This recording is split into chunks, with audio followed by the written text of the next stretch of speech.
Okay, welcome to the lecture 8. It's based on only alloys.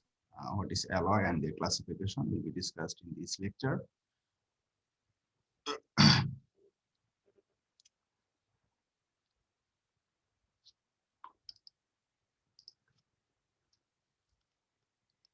So the alloy means combination of materials, actually the metal with non-metals or metals.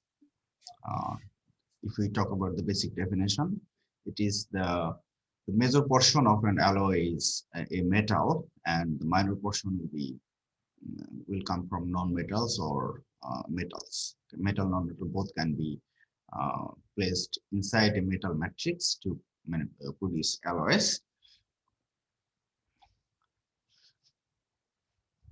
So as I said, like it is a substance that contains two or more chemical elements, of which at least one is a metal. Okay, and we can call it a alloy. For example, if we talk about iron, if iron contains 2% carbon, then it is an alloy. Okay, but we can call iron and the combination, all the combinations between iron and carbon can be said as alloy system. Okay, that means an alloy system contains all the alloys that can be formed by several elements combined in all possible proportions. That means if we talk about the alloy system, then we can say like carbon and iron forms an alloy system, and that alloy can have a, thousands or unlimited number of alloys. That means one single ratio between iron and carbon creates one alloy, and all the alloys between iron using the iron and carbon can be said as alloy system. If the system is made of two elements, then it is a binary alloy. So iron and carbon will be a binary alloy.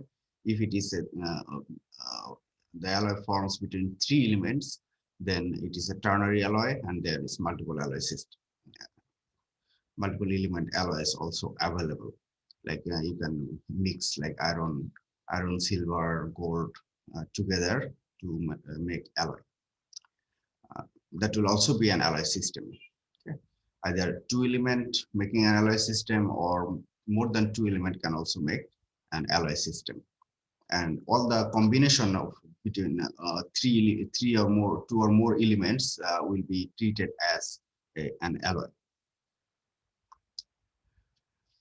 If we consider like 45 common metals and the combination of two, if you consider just a binary alloy system, there will be like 990 binary alloy system.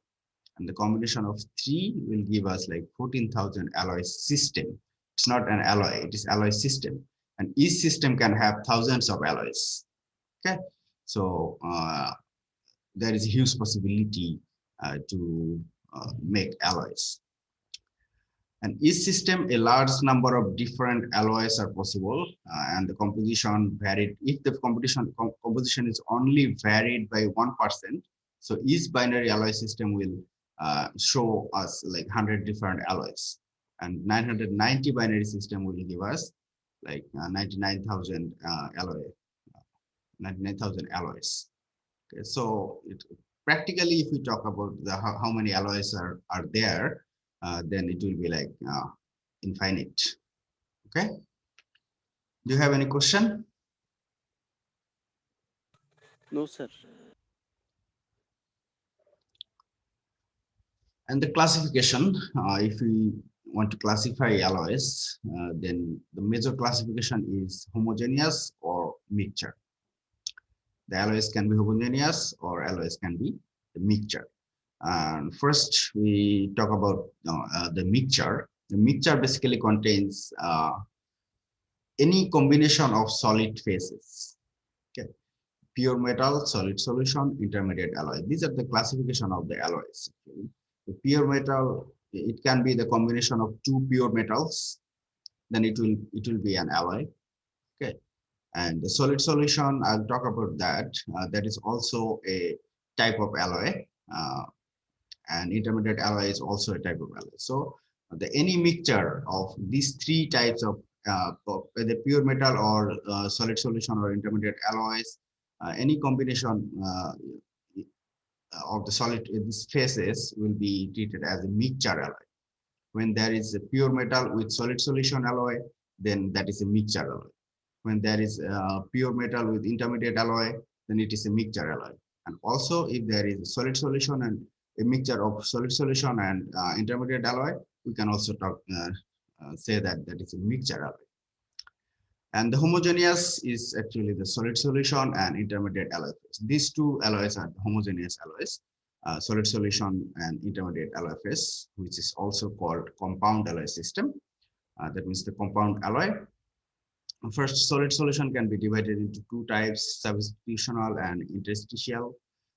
We'll talk about them. And intermediate alloy phase can be classified into three different types, intermediate, interstitial, and electron.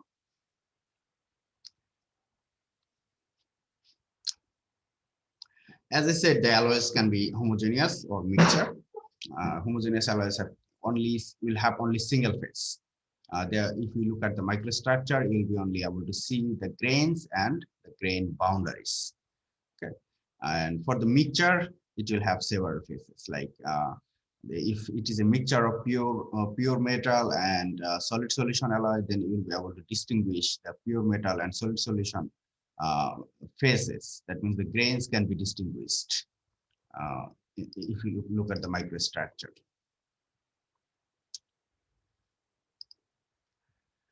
And the mixture have a combination of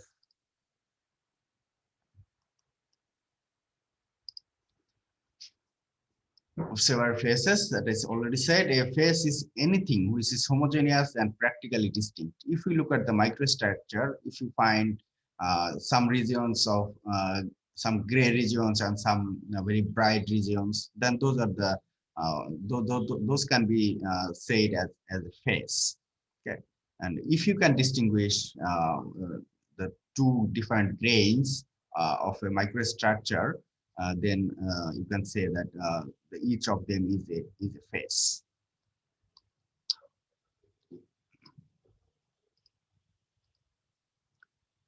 And the uniformity of an alloy phase is not determined on atomic scale. Like, for example, if you want to distinguish between two phases, then you don't consider the unit cell or atomic arrangement. Instead, what you consider is that the physically distinct regions of the microstructure. That means it is not divided by, distinguished by the using the atomic scale, but it is distinguished in the physical microscopic scale. That means if we have a microstructure, for example, if we have a microstructure like this,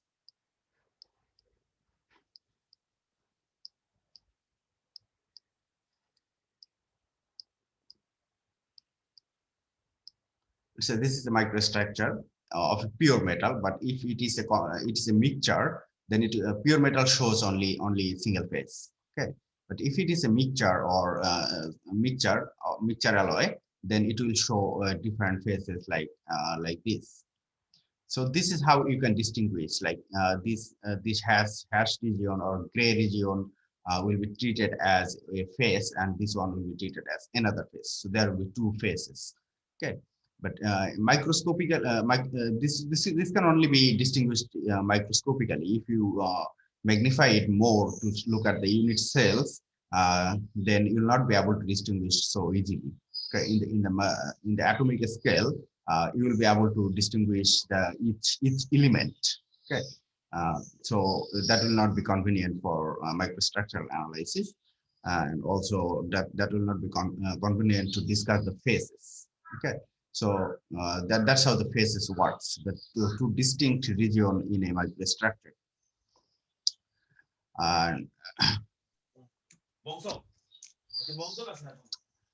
And when the metal undergoes a change in crystal structure, that means when metal crystal structure changes, it actually undergoes a phase change. A phase change actually occurs.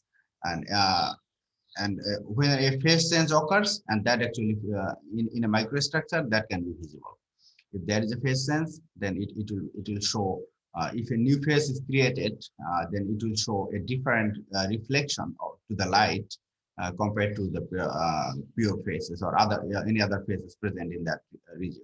So each phase of an alloy microstructure will reflect light differently. That is why the microstructure will be distinguishable. And if we want to talk about the phases, then there is three possible phases like pure metal, intermediate alloy phase, or solid solution. So a microstructure can only have like three phases: pure metal, it can be one phase, and intermediate alloy and solid solution. There are three different phases, depending on what alloy system we are talking about.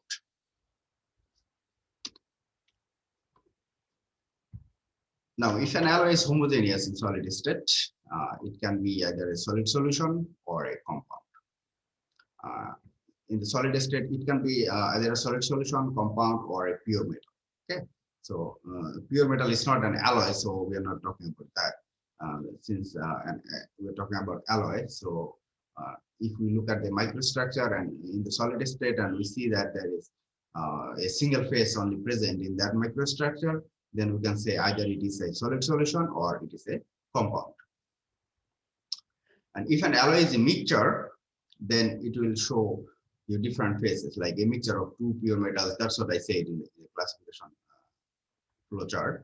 A mixture of two solid solution, a mixture of two compounds, or a pure metal, a compound, or pure metal, and a solid solution, something like that. Yeah. So the mixture alloys will show many different phases. Sir, I had one question. Yes, go ahead. So, what is the difference between solid solution and metal? Solid solution and metal. The Normal. solid solution is an alloy. It is a mixture of two or more elements. Okay, and if you are talking about like pure metal, then it is just one single element. Okay, you'll be more clear in the coming slides. Sir, Okay, then what are two compounds? Like these are looking the same to me. the compound and solid solution looks same to you, right? Yes, sir. Okay, you will be clear in the next slide. Okay, Okay, when sir. we talk about the solid solution and compound, we'll distinguish them actually. Okay, Yes, sir. first we come to the pure metal. Under equilibrium conditions, all metal exhibit a definite melting point or freezing point. Any metal will show a definite melting point under the equilibrium condition. That means if you heat the metal or if you cool the metal from a very high temperature or when it is liquid, then it will show a when you cool it like this. It is a temperature time curve, which is called also the cooling curve. When you cool the metal from a high temperature to temperature slowly, very slowly, then at the freezing point temperature, it shows a horizontal line. That means the temperature remains constant because of the release of the latent heat. Okay. And then once the solidification is complete from liquid to solid, then it goes to uh, the, the room temperature slowly. So all the metals, pure metals, will show a definite melting point. But in the case of alloys, it might be different. We'll see that whether it is different or not. And the compound. A compound, when a compound is formed, the element lose their individual identity. That's what we gave an example of sodium chloride. Like when sodium gives its outer shell electron to the chlorine, it forms a completely different element. Sodium is completely different and chlorine is completely different. But when they are combined together, they shows a different identity and they shows a different physical or chemical or metallurgical characteristics. Similarly, if we talk about like iron carbide, Fe3C, this is also a compound. Okay, carbon has different property iron has different property. When they form the compound Fe3C, then they show completely different property. For example, iron has a melting point of, let's say, 1400 degrees Celsius. Carbon has a melting point of like, let's say 2000 degrees Celsius. I'm just guessing them. Okay, 2000 degrees Celsius. But when they form, iron and carbon forms a compound like Fe3C, it will show a different melting point, like let's say 1600. Okay, so that's how the compounds work. When a compound is formed, yeah, the individual element lose their individual identity, and they give you a different property similar to a pure metal. Okay. Iron has a melting point 1400 and carbon has 2000 degrees Celsius. But when they combine together to form a compound alloy, and they give you a different melting point temperature. Not only the melting point temperature, but the physical, chemical, or their mechanical properties will also be changed. For example, iron will have the maximum, may have the hardness of 60 mineral hardness number, and the carbon will show, for example, 50, but the iron carbide will show very high, like 70 or more than 70 mineral hardness number. So physical properties are also changed, and that is the compound. Samira, did you ask that question, like a difference between pure metal and compound? So solid state and compound. Solid solution and compound. So Solid did you solution. understand this compound? Yes, sir. Okay, we'll go to the solid solution in a few minutes. And the most compounds also exhibit a definite melting point, like iron has 1400, carbon has 2000, but when they are combined and produce a compound alloy, and they will show you a different melting point temperature. And iron carbide will actually behave like an individual metal, individual pure metal. And if you can produce only iron carbide in the microstructure, you will be able to see a homogeneous phase. Okay, and that's what we talked about in the previous lecture here. If an alloy is homogeneous in the solid state, in the microstructure, it can be either solid solution or a compound. So if you look at a homogeneous microstructure, if you produce iron carbide as a compound, then microstructure will show you only a homogeneous in the solid state. Homogeneous microstructure will be same. And therefore shows a cooling curve similar to pure metal, since it behaves like an individual metal with unique identity. That's why it actually shows a cooling curve similar to the pure metal. And crystal structure is different from individual pure metals. That means the crystal structure of iron and crystal structure of carbon will be different from the crystal structure of iron carbide. For example, iron can be like body-centered cubic, carbon can be like hexagonal close pack, but when it forms iron carbide, it will be like face-centered cubic. Okay, it is just an example. Okay, so it will show a different crystal structure. And compounds are usually very hard material. And the classification of compound includes, like, there are 3 types of compounds can be formed: intermetallic compound, which can also be said like valency compound, and interstitial compound, and electron compound. The intermetallic compound actually forms by the exchange of valence electron.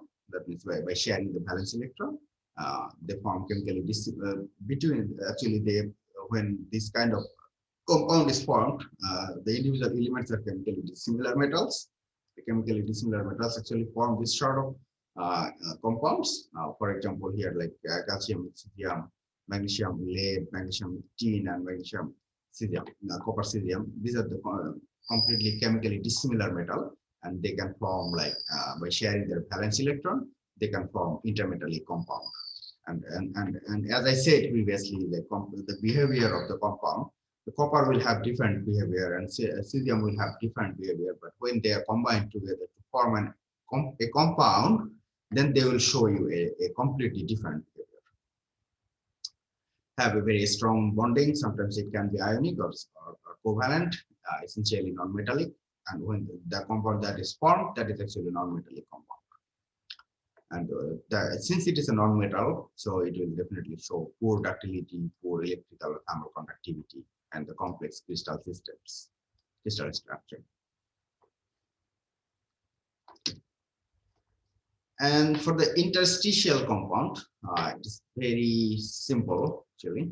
For the interstitial compound, these compounds formed between transition metals like scandium, titanium, tungsten, iron, etc., with hydrogen, oxygen, carbon, boron, and nitrogen.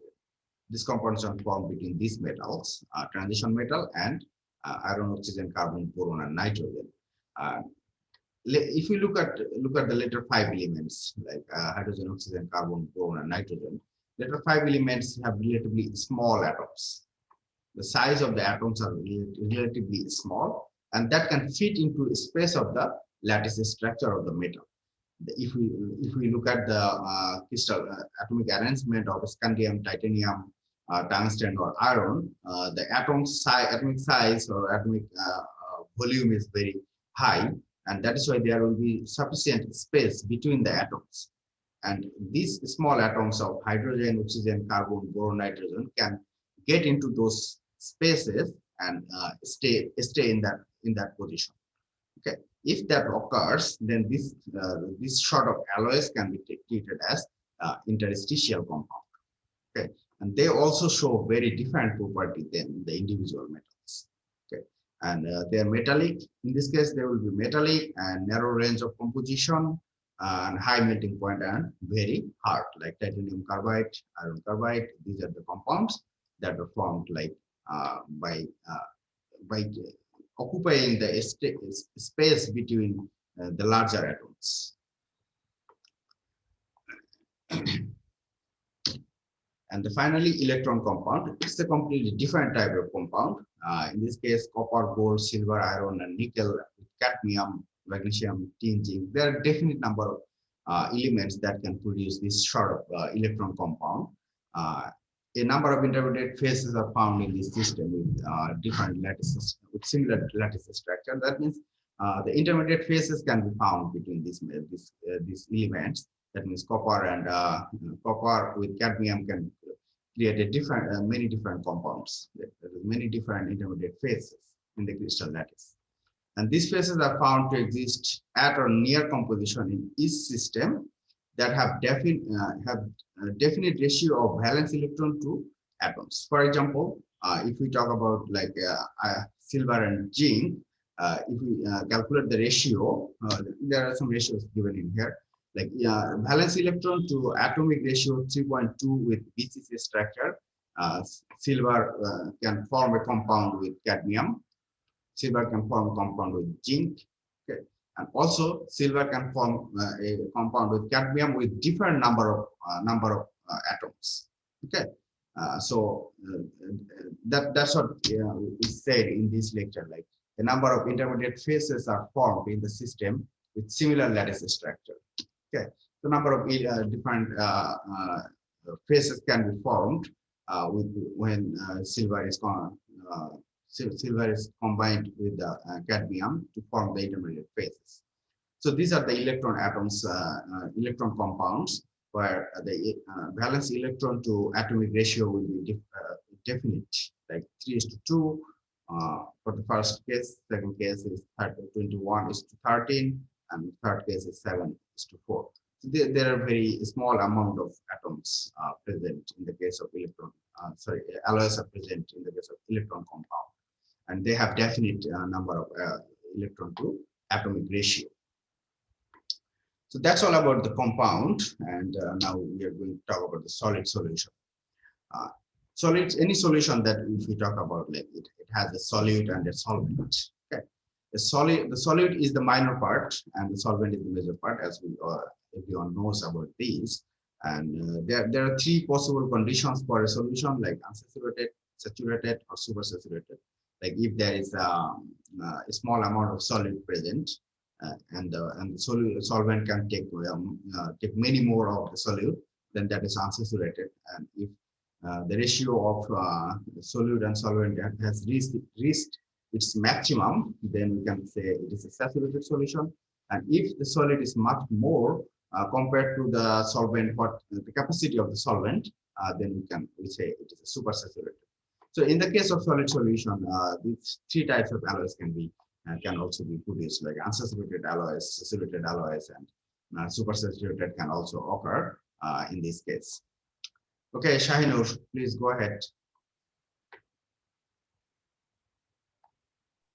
So চাপ পরে Okay, okay. And a solid solution is simply a solution in the solid state. Okay. We most of us know that the solution actually refers to the liquid in the liquid state, but in the case of alloy, a solid solution is simply a solution in the solid state and consists of two kinds of atoms combined in one type of lattice structure. That means the unit cell or atomic arrangement in the space lattice will be same, but there will be two kinds of atoms in that state. Okay, that means in the atomic scale there will be two types of atoms present without disturbing the crystal structure, the arrangement of atoms.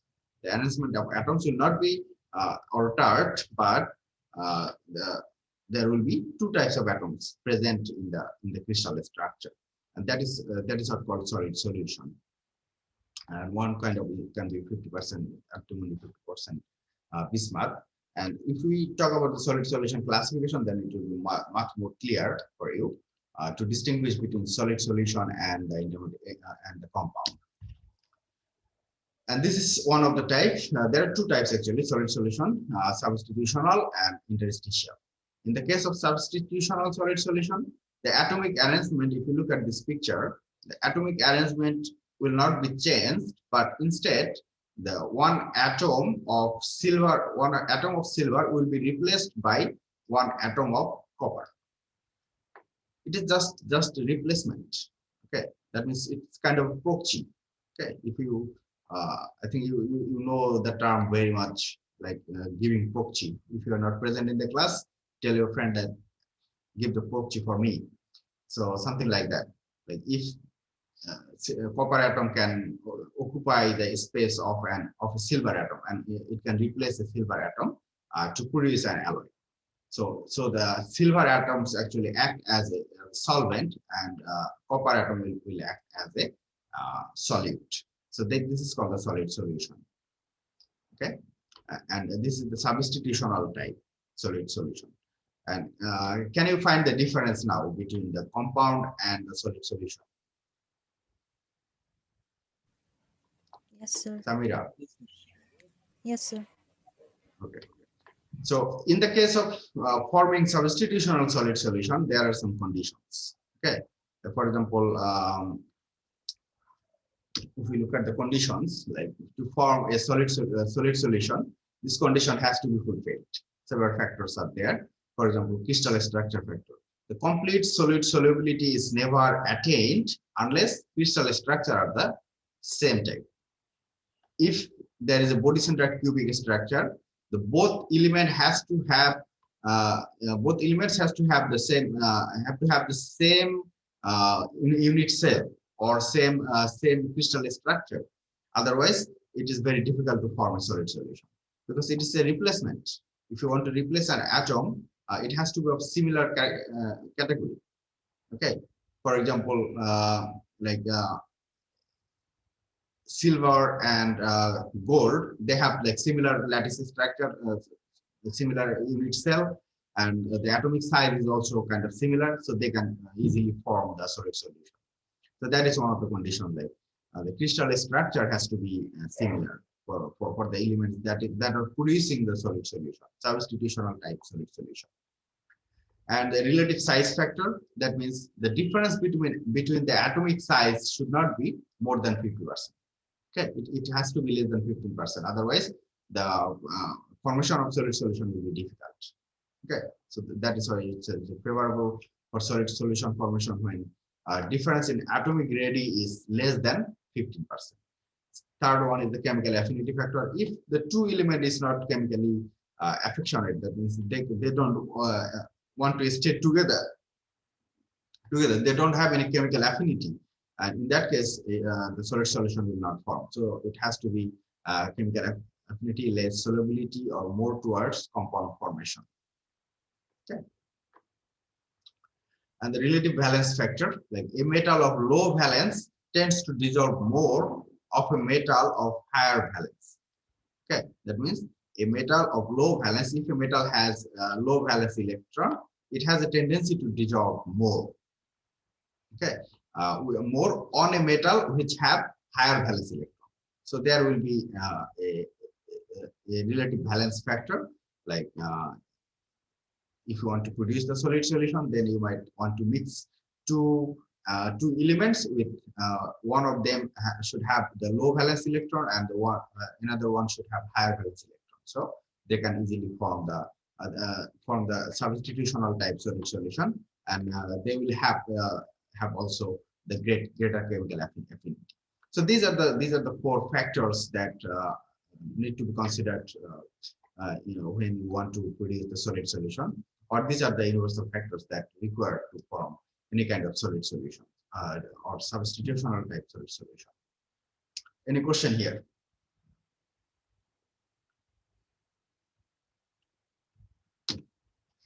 Okay, next one is the interstitial.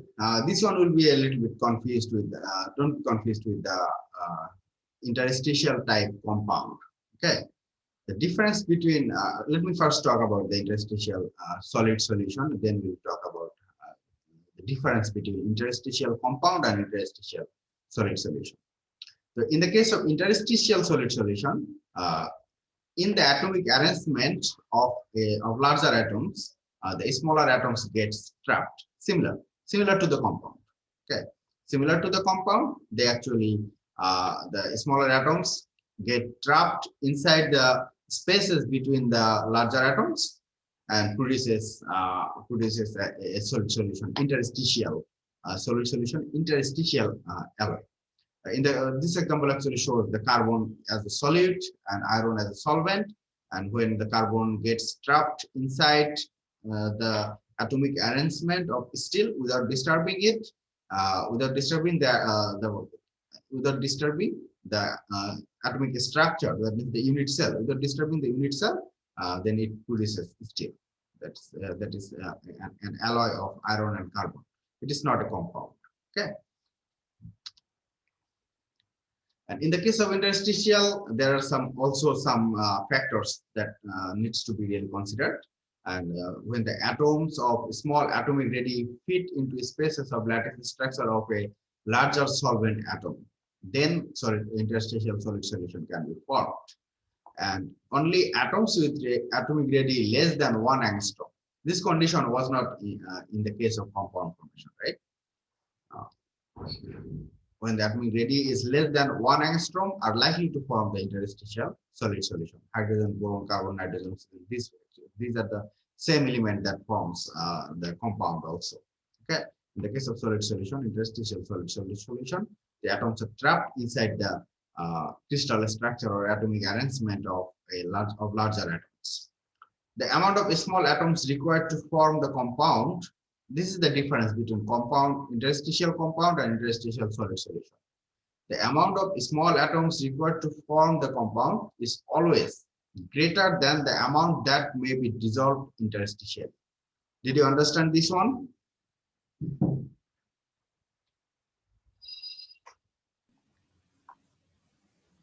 That means the number of atoms, small atoms required to form a compound will be higher. Like for example, if you have the iron and carbon is going to form an interstitial compound like iron carbide. Okay, if we say like Fe3C. Okay, so in the case of when this iron and carbon forms this compound is like when the percentage of carbon in the iron is like 6.67%.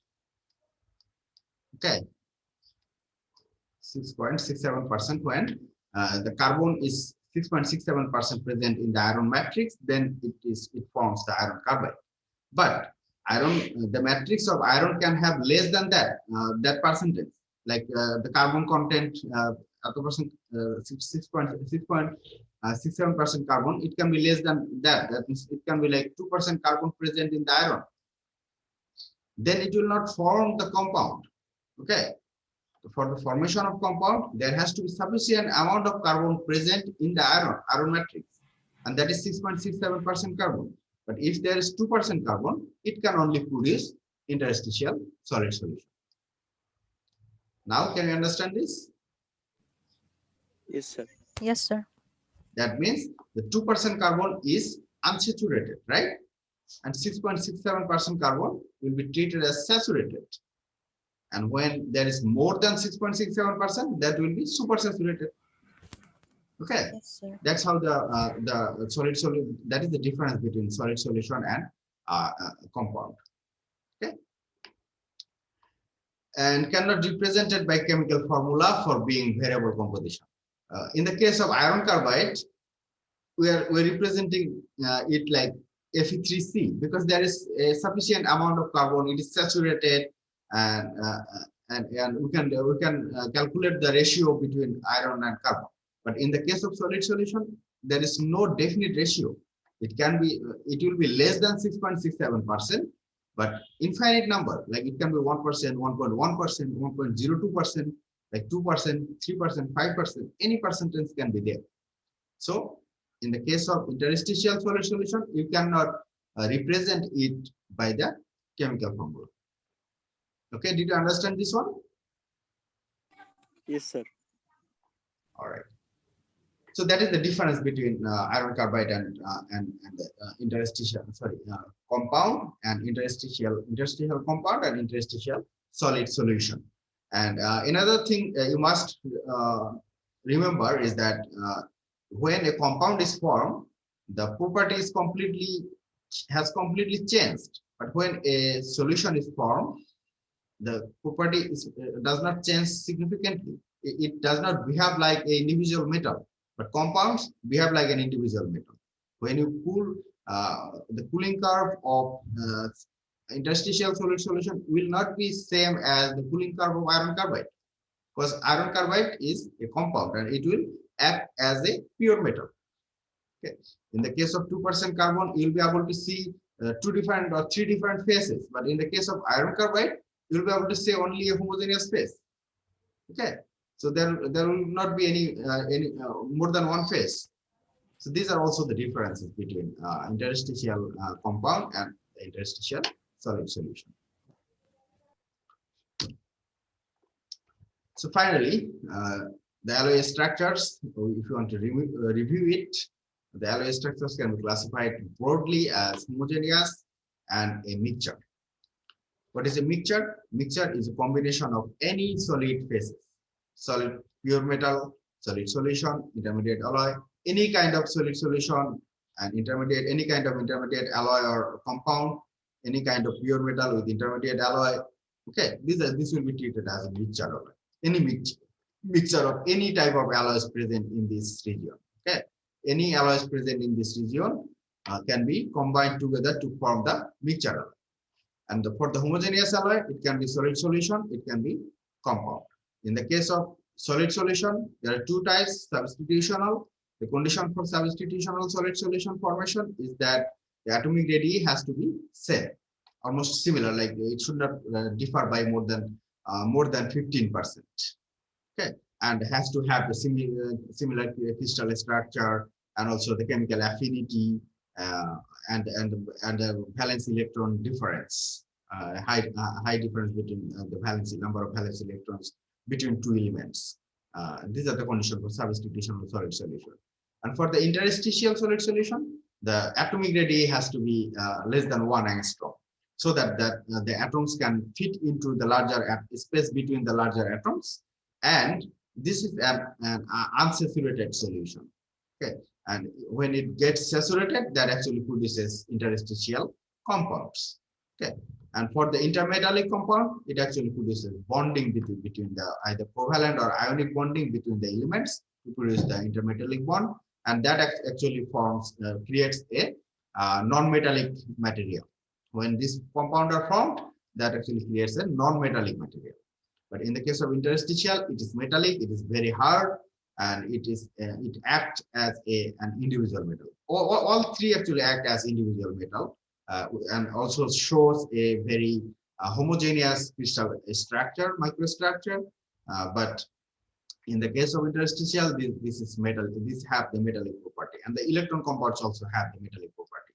And there are definite number of ratio between number of number of valence electron to the number of atoms present. That ratio, according to those ratio, many different compounds can be formed, and those compounds are classified as electron compound. Okay, any question so far?